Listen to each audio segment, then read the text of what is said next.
Well, the season finale of Dark Side of the Ring on Vice was this past Thursday night with the episode on the steroid trial. And the first thing I noticed was this thing was summer camp for newsletter writers.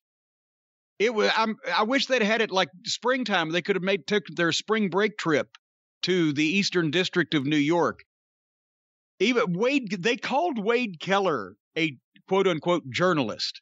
He actually got camera time because remember, he was, I guess, a college student at that time and actually took the trip over there to camp out and take notes. But they were all there waiting to see, I guess, Vince go to prison. And we've talked about this, but this episode highlighted it. Of all the things that Vince McMahon has done or hasn't done, of all the things that he's gotten away with or tried and failed to get away with, of all the things that you could think of that you might want to try to send him to prison for or at least verbally chastise him, this was the flimsiest case that anybody could have come up with. And it wasn't even in the right place.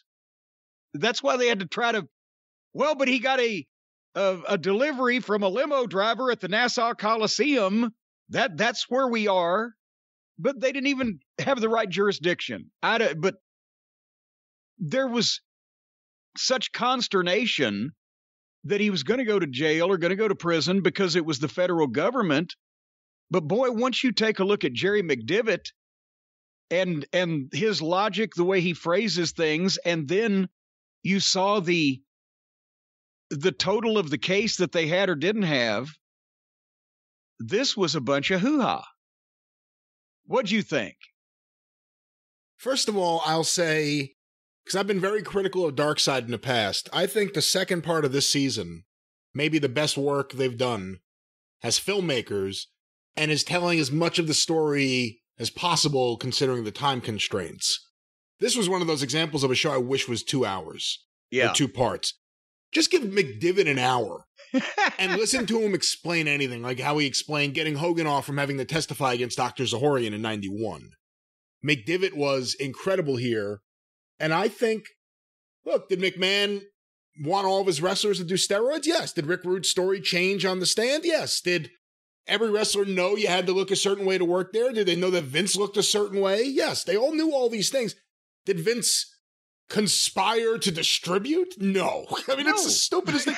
And then again, I can't even believe it got to trial based on, when you really look at it, the whole Long Island thing. The date wasn't even the right date. Like, how did it get that far when they had him getting a package on a date where there wasn't even a show on Long Island? This was a federal government that they couldn't keep track of who the people they were trying to, or where the people were that they were trying to pop it on what dates. And, you know, a lot of people are going to say that, oh, well, you know, Linda had heard and tipped off so-and-so and there was backroom manipulations and all that stuff. And the point is they still didn't have a good case because of all the things, as you just said, and as I just said, that you could potentially charge Vince McMahon with. Conspiring to distribute steroids was not amongst them. Because it was, if he was running a sumo wrestling troupe and everybody had to weigh 600 pounds, he wouldn't be the one physically handing them the cheeseburgers, right? Regardless. So it would be Jay Strongbow. Yeah. It'd be Jay Strongbow, yeah. And, you know, that's the thing I'm thinking. Well, maybe at the time it wasn't something they could have done then anyway. But the only thing I think that the government can get or has ever been able to get or would ever be able to get Vince McMahon or the WWE on in any kind of legal sense is the independent contractor thing. And it's not like he's going to go to jail for misclassifying his employees, but they could rectify that. But say what you want about Vince. Do you know? Can you think of any offense that Vince McMahon has done that would call by the definition of the law and statutes to be prosecuted and sent to prison for? Can I think of anything he should be sent to prison for? Well, yeah, I'm saying is can you think of any? Everybody says, "Oh, Vince, they're going to get Vince or whatever." What would you say? You could say he's misclassified his employees. Yes, you might yes, be. You could. yeah. I'm sure you could look at any big major corporation and figure out they ain't paid enough taxes. But what really they were trying to put him in prison. What has Vince done in his lifetime that we could think of that anybody knows about that actually you deserve to go to prison for? Well, David Schultz told me a whole bunch of things. Well, I'm sure he did, and I wouldn't be one to disagree with him in front of him, but I don't know if there's a lot of corroborative evidence for those things. I don't know. I haven't thought about what crimes he's committed in a while, so I haven't really. Well, but that's what I'm just saying is like, there had to be, certainly Manuel Noriega was running around the government to go to all that trouble and all that expense and end up, and all they did was basically get Jerry Jarrett a job for about a year and a half. And they nailed Noriega. Yeah, see? Yeah. They wouldn't have if Jerry McDivitt had been his fucking attorney, I'll tell you that. They would have if it was the World Wildlife Fund. That was before McDivitt? No. What? No? Not only did Jerry McDivitt lose that case, and was that McDivitt? That was one? McDivitt. But to be honest with you, I don't know if anyone could have won that case. But the funny thing is when the Warrior got inducted into the Hall of Fame, it was the weirdest speech because he was just giving random, mentions to people. Like DiBiase was always ripped him. He's like, "Where's Ted DiBiase?" And DiBiase just awkwardly in the crowd. He's like, right here. He's like, "Hey, Teddy, nice to see you. You were great to work with." Whatever he said, it completely disarmed him. But when it came to McDivitt, he goes, "WWF, WWE, I'm sorry, I can't get used to that. I can't believe McDivitt lost that trial." And they edited it out of the show. So whenever you go back and watch it on the network, that one part was taken out. His one loss was taken out of the tape. Yeah. But yeah, that was cool. And at McDivitt in his office, he has charcoal sketches, possibly from Paint Your Life, the sketches of the various courtroom scenes, and the people applauding his verdict as he hugs Vince and Linda. That meant a lot to him.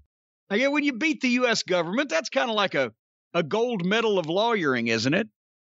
He got the Olympic championship of defense attorneys. But the thing is, when you think about going up against the federal government, it's a real scary thing. It's a daunting task.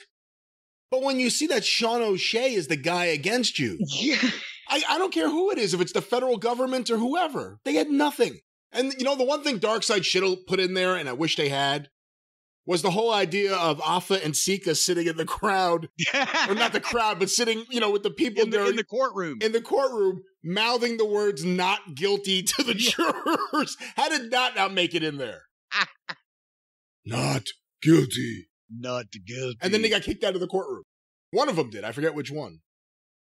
I can't remember now myself either, but Sika may have the more intimidating face, but I think Afa has the more intimidating demeanor. I don't know. The one that I was dismayed to see that Phil Mushnick is still alive. Oh, come on. Oh, what the fuck him, and he's a piece of shit. And I don't care whether anybody says, "Oh, you're taking Vince McMahon's side." Well, besides the fact that it was a lousy case prosecuted by a lousy attorney, I'm not taking his side. But fuck Phil Mushnick. Because it wasn't him against Vince, it was him against wrestling. He was just like all the other it was a long line of historic wrestling haters in the media, in the newspapers in New York, and he wasn't saying Vince McMahon this and that. He was saying wrestlers and wrestling. Wrestling sucks and wrestlers are this, and fuck Phil Mushnick. And I still mean everything I said about him that Vince was very tickled that I said.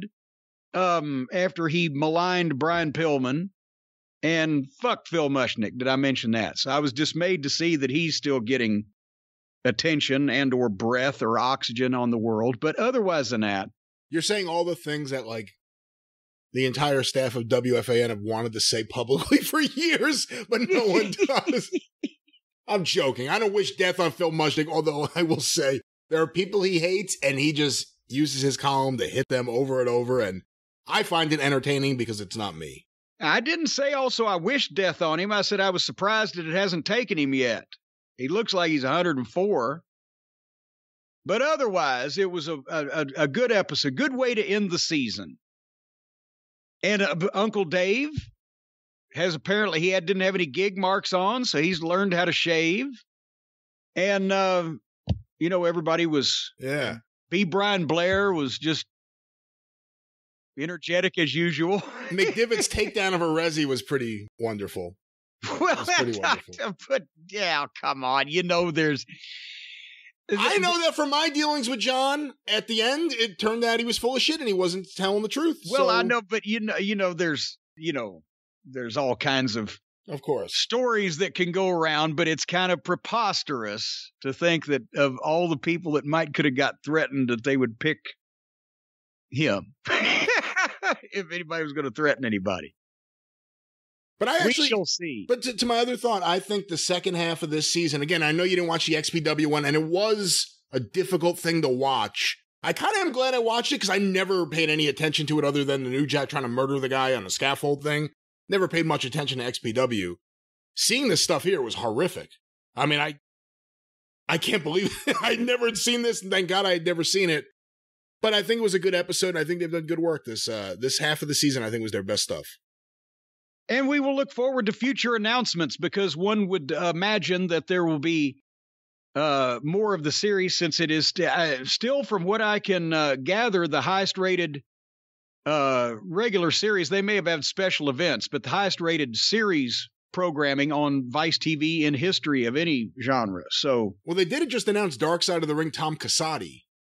Well, you see already the demands are coming in for season 5 wait a minute. No, it'll be season 4. Yes. See, that's the thing. One. They made this 2 seasons, 1 season. It should have been 2 seasons with the break, I think. Well, if you want me to, I'll call them up and get them to renumber all of their library just for you. No, it's all right. So you can keep it straight.